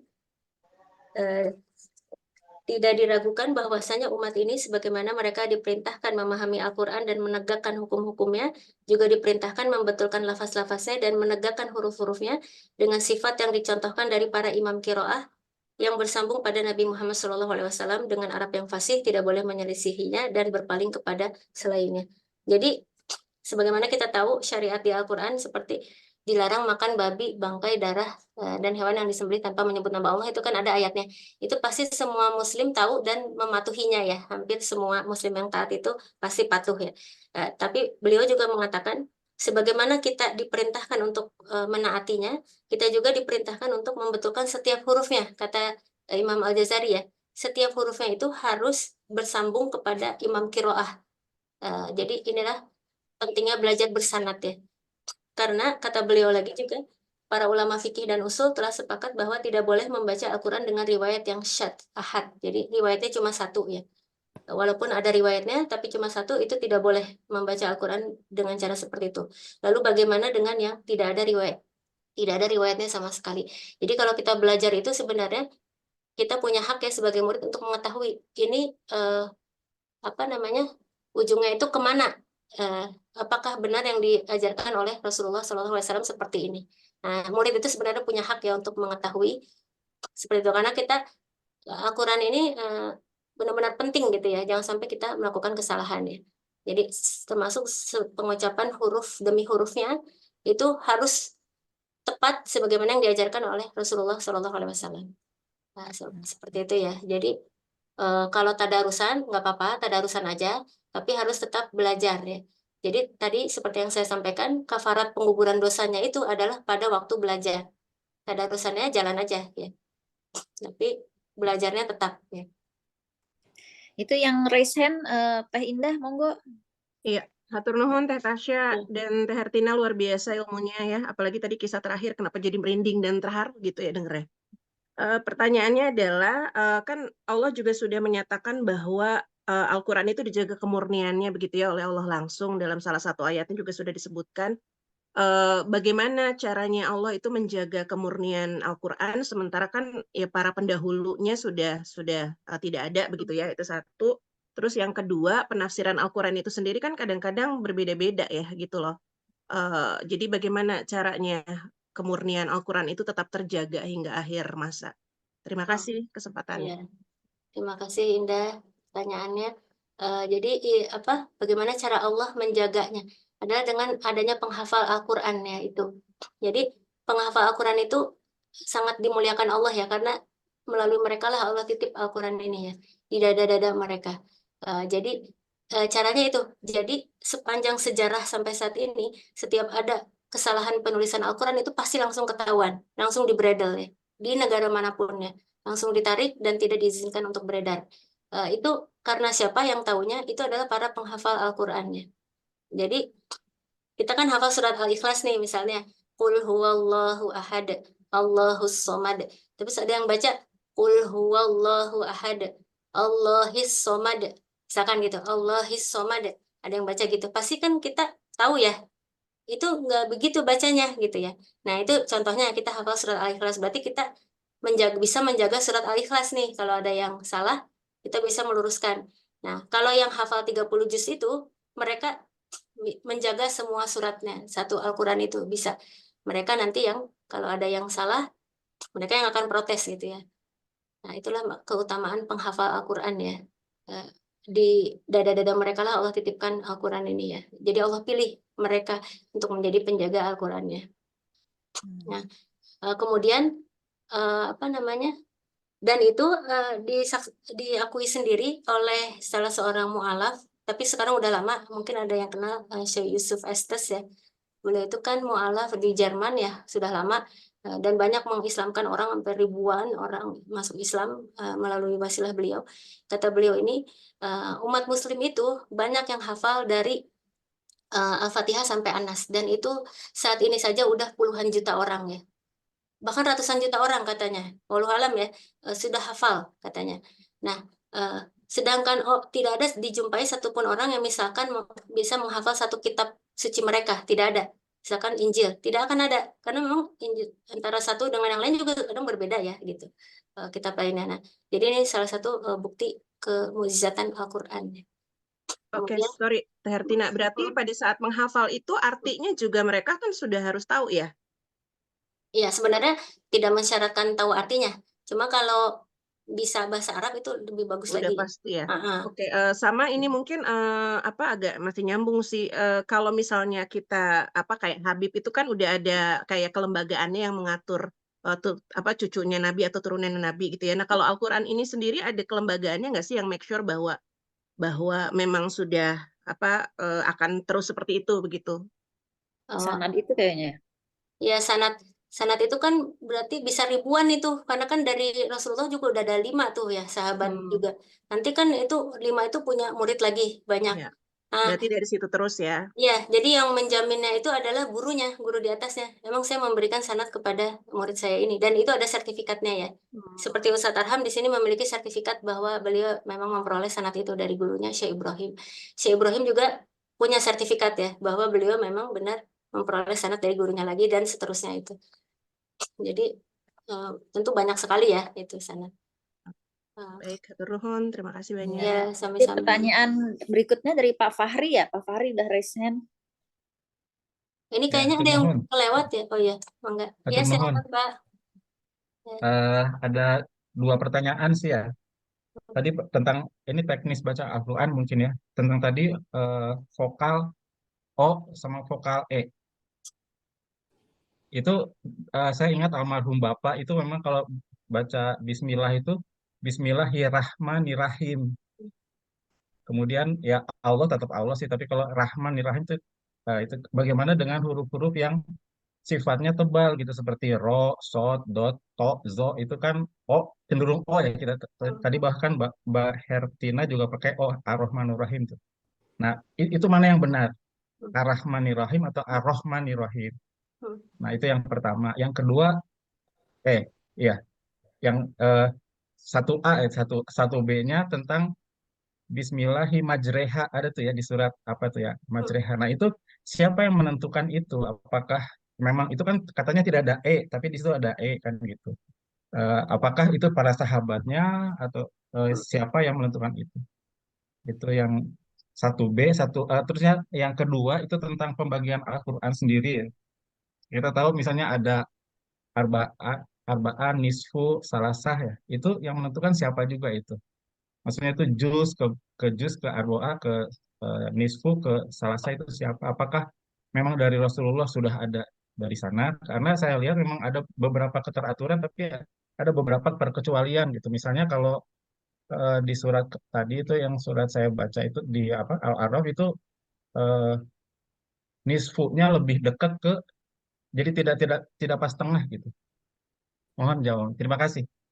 Ya, terima kasih Pak Fahri. Ya, pertanyaannya. Jadi yang pertama tadi yang O itu ya Pak ya. Sebenarnya itu bukan vokal O Pak. Ar-Rahman. Kalau O gini Ar-Rahman, roh. Jadi monyong. Kalau saya lidah belakangnya ngangkat. Nah, disitulah pentingnya kita tahu makhraj ya. Itu bukan vokal O, tapi lidah belakangnya terangkat. Ar-Rahmanir-Rahim. Nah, seperti itu. Sama seperti kayak huruf do juga. Waladdo, bukan waladdo. Nah, tidak seperti itu. Jadi bisa disaksikan sendiri imam-imam seperti Imam Masjidil Haram atau apa. Mereka tidak banyak menggerakkan bibirnya ya. Karena memang monyong itu hanya boleh di huruf waw dan domah saja. Selebihnya tidak boleh ada monyong. Jadi monyong itu identik dengan vokal O ya. Jadi itu bukan bunyi O walaupun identik, itu terangkatnya lidah ya, sehingga menimbulkan bunyi yang tebal, yang gemanya memenuhi rongga mulut. Nah, itu yang pertama. Lalu yang kedua tadi, eh, mohon maaf apa ya Pak ya, yang kedua. Oh, Majreha. Bismillahirrahmanirrahim ya. Oh ya, ya, Bismillahirrahmanirrahim itu kalau di bab Tahsinul Quran ini satu bab khusus yaitu gorib ya, istilah-istilah dalam Al-Quran. Jadi memang ada pengecualian di mana ro di situ dibacanya re, dan itu sebagaimana yang Rasulullah dapatkan dari malaikat Jibril, sebagaimana yang sahabat dapatkan dari Rasulullah SAW. Memang diajarkannya seperti itu. Bismillahirrahmanirrahim wa mursaha. Tapi khusus di ayat itu saja di mana fathah berubah menjadi ya. Bismillahirrahmanirrahim. Selebihnya itu. Jadi semuanya itu bacaannya itu memang diajarkan oleh Rasulullah SAW seperti itu. Terus yang menentukan tadi Al-Quran keseluruhan itu apa ya? Itu sebagaimana yang tadi sudah disampaikan. Aslinya memang seperti itu dari Lauhil Mahfuz ya. Jadi uh, jadi yang kita pegang saat ini di rumah masing-masing memang itu dari Lauhil Mahfuznya seperti itu ya. Nah itu, dan Allah turunkan berangsur-angsur melalui malaikat Jibril ya langsung ke Rasulullah SAW. Itu tadi dikasih tahu ini di juz sekian, sekian. Nah ini, dan Rasulullah mengingatnya gitu ya. Kemudian beberapa saat sebelum beliau wafat ya, kalau tidak salah setahun terakhir itu beliau menyetorkan bacaannya sampai 2 kali pada malaikat Jibril, termasuk letak posisi ayatnya gitu ya. Jadi supaya dikoreksi oleh malaikat Jibril jika ada kesalahan gitu. Jadi memang aslinya dari Lauhul Mahfuznya memang seperti itu Al-Quran yang kita pegang di rumah masing-masing saat ini. Iya. Maksudnya termasuk juga pembagiannya gitu ya, misalnya Iya. arbaannya, Oh, eh, juz-juznya. Iya. hizbunya. Iya. Dari Rasulullahnya Shallallahu Alaihi Wasallam seperti itu juga. Kalau yang huruf apa Hmm. jeda itu sebenarnya ada shot, ada mim kan lazim tuh, jadi dia harus Oh, stop gitu. tanda Stop gitu wakaf. termasuk juga ya. Wakaf Tanda wakaf kosong. enggak? Dari sana. Tanda wakaf enggak, Mbak? Pak, itu istihad ulama ya. Oh. Jadi antara satu mushaf dengan mushaf lainnya mungkin berbeda ya. Bahkan sering berbeda memang. Itu istihad para ulama. Iya, Terima kalau tanda kasih. wakaf. Ya, sama-sama. Atur nuhun. Ya, Oke. sami-sami. Selanjutnya pertanyaan dari Teh Fitri angkatan 97, boleh tidak baca Quran tidak menggunakan jilbab gitu. Misalnya kita lagi di rumah santai mau baca aja gitu, tapi lagi pakai daster Hmm. atau sambil masak. Oh ya, memang masuk adab ya untuk di antara adab kita terhadap Al-Quran itu bersuci terlebih dahulu ya, menutup aurat dan menghadap kiblat ya. Jadi sebaiknya memang menutup aurat ya. Nah, tapi bukan jadi batal sih kalau nggak pakai ya. Cuma itu adab kita terhadap Al-Quran. Itu Gitu sebaiknya. ya. Tapi Iya. kayaknya buat yang lagi udah hafal Qurannya di kepala, kan ada tuh suka yang sambil ngegoreng apa, sambil ya gitu aja, sambil murojaah hafalan Quran, atau sambil Boleh, nyusuin anak sambil murojaah hafalan Quran. Bisa kan ya boleh, kayak ya. gitu? Boleh. Cuma yang sebaiknya kan ya, kalau guru kami menyampaikan itu, di antara adab kita terhadap Al-Quran adalah itu, berwudu terlebih dahulu, menutup aurat, dan menghadap kiblat. Jadi itu adab ya. Jadi bukan berarti jadi nggak sah gitu, boleh-boleh aja. Cuma sebaiknya ya, itu seperti itu. Baik, baik. Ini kayaknya ada yang belum dijawab ya? Ini ada Teh Mirna. Bagaimana baiknya anak-anak yang sejak kecil hafal dulu, memahami kisahnya dulu atau maknanya dulu. Apakah untuk anak kecil metode terbaik dengan talaki meniru guru, ilmu tajwidnya nanti menyusul? Ini teman kita, Mirna. Oh ya, Mirna. Bagaimana baiknya anak-anak sejak kecil menghafal? Ini bisa berbarengan sih kalau untuk anak-anak ya, karena kan mereka daya ingatnya luar biasa ya. Jadi, tapi hafalannya itu harus dengan pelafalan yang benar. Karena pengalaman saya mengajar, ketika seseorang menghafal dengan tajwid yang salah, itu amat sulit sekali untuk memperbaikinya. Itu sangat-sangat sulit sekali untuk memperbaiki hafalan yang sudah kadung salah ya. Jadi,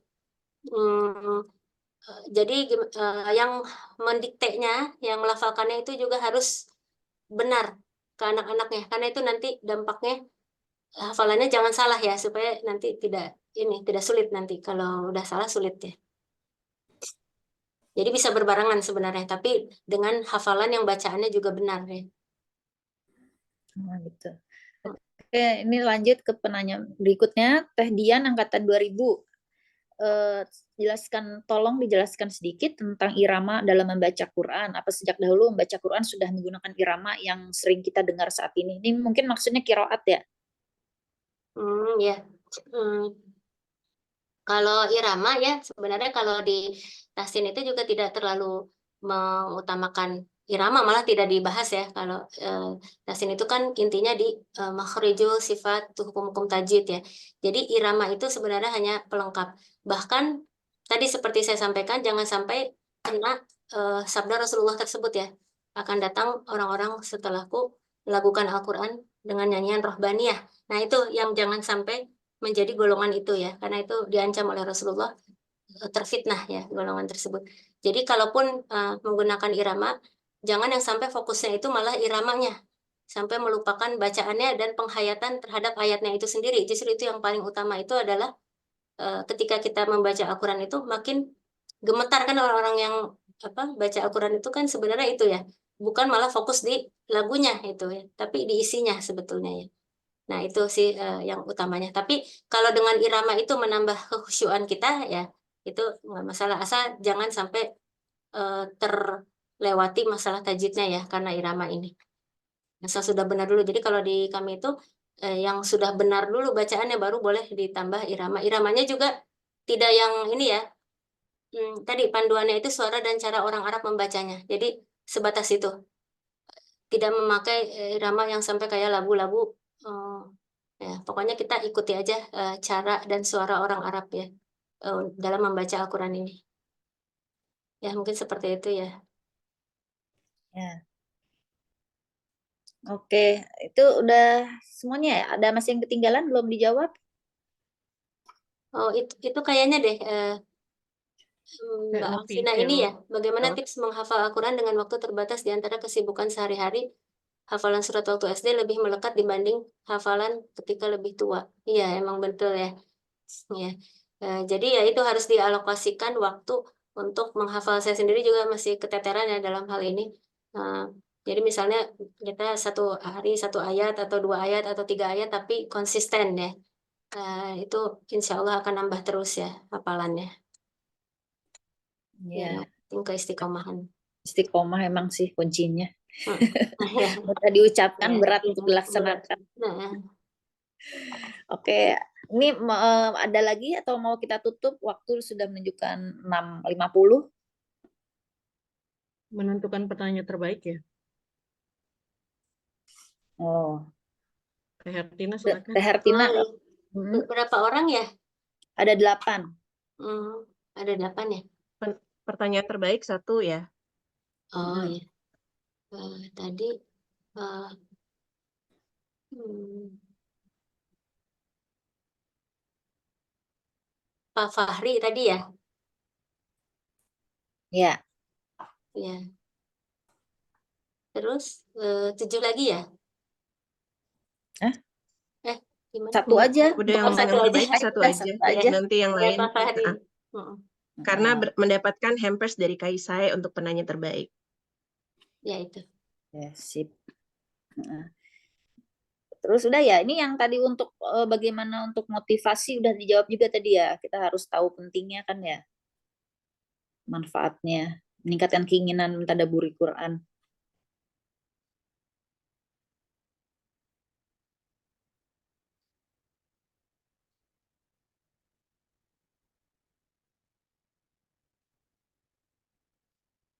Oke. Ini dicukupkan aja, Indah, atau mau ditunggu lagi Iya, pertanyaan berikutnya? udah cukup. Cukup atau mau saya nanya ke para jamaah? Ada ujiannya. Ya, kita tutup aja ya, berhubung udah hampir jam berapa sekarang ya? Udah hampir jam 7. Alhamdulillah ya, ini berdaging banget materi hari ini, dan semoga kita yang di sini untuk kita duduk ini dinilai oleh Allah usahanya untuk segala effort kita bisa duduk di sini kurang lebih 1,5 jam ya untuk mendengarkan manfaat kita belajar membaca Al-Quran. Semoga menambah motivasi, semoga kita menjadi nama yang disebutkan oleh malaikat di depan Allah, insya Allah. Amin, Allahumma amin. Semoga kita dan keturunan kita juga dapat menjadi ahlul Quran ya, dan menjadi diselamatkan oleh Al-Quran di saat kita nanti di hari akhir. Oke. Amin. Kita tutup dengan, jangan lupa kita untuk mendoakan kepada saudara-saudara kita yang sedang kesulitan di Palestina. Allahumma a'izzal islama wal muslimina, Allahumma ansur ikhwanal muslimina mujahidina fi Filistin, Allahumma thabit innahum wa anzilis sakinata ala qulubihim wa hidsufu fahum, Allahumma ahlikil kafarata wal musyrikina, Allahumma damiril yahuda wa israila wa syatid syamlahum wa farik jam'ahum, Allahumma ansur alal mujahidina ana wa ada adin birahmatika ya arhamar rahimin wa sallallahu ala nabi Muhammad amin ya rabbal alamin. Sekian saya ucapkan terima kasih untuk hadiah-hadiahnya. Ini udah kita siapkan ya, ntar kita kirimkan ke yang udah dicatat nama-namanya untuk open camp penanya terbaik, dan untuk para penanya terima kasih yang sudah berpartisipasi secara aktif dan yang sudah datang mendengarkan. Untuk Teh Hertina dan panitia, kita tutup dengan mengucapkan astagfirullahaladzim, alhamdulillahirabbil alamin, dan doa penutup majelis. Subhanakallahumma bihamdika wa asyhadu an la ilaha illa anta wa astaghfiruka wa atubu ilaik. Terima kasih semuanya. Foto Waalaikumsalam bersama dulu, warahmatullahi bentar. Foto wabarakatuh. bersama dulu, Terima kasih. Tasya. Oh, foto-foto. Terakhir foto. Ya buka-buka. Oh ya, buka semuanya ya. Ya, silakan dibuka kameranya. Kita ada 2 layar. Untuk layar pertama, ada yang belum buka. Teh Mirna, Teh Dede nih, Ahwat atau Ihwan nih? Teh Stesi, Teh Fitri, dan Teh Isti. Silahkan dibuka kameranya. Pak Fahri. Ya. Dalam hitungan ketiga, kita foto. 1, 2, 3. Senyum dong. Oke. Oke, sebentar ya. Terima kasih. Senyumnya nggak kelihatan dong, dikasih ditutup. Tutup apa? Hijab. Ditutup Oh, karena hijab. tasnya paling gede ini gambarnya. Emang enggak di sini ada kok. Emang tasnya tetap gede ya? Di sini Kalau rame di gua kelihatan iya. semua. Hah? Oh iya. Segede banget ya muka gue. Gede banget nih Tasya semua Yang isinya. yang layar kedua banyak Guna senyumnya yang mantap Guna. Gun. yang layar kedua ya. Teh Dian, Kang Pujo, Teh Tri, Teh Ira, Kang Ilham, Kang Lukman, Teh Mia, banyak nih yang masih tutup nih. Yuk, kita open kamera dulu. Kang Rismanto, ayo. Ayo dibuka kameranya. Ini supaya buka kamera, bangun. Nanti Iya. lupa live lagi kalau Beduk maghrib. liburan. Ya, kita foto ya hitungan ketiga. 1, 2, 3, senyum. Yuk. Oke, layar kedua selesai. Silakan lanjut lagi. Terima kasih semuanya. Iya, terima kasih Terima kasih. Pak. Terima kasih semuanya. Assalamualaikum. Waalaikumsalam warahmatullahi wabarakatuh. Hatur nuhun semuanya. Terima kasih Sehat semuanya. selalu. Ya, terima kasih. Assalamualaikum. Waalaikumsalam. Waalaikumsalam warahmatullahi wabarakatuh.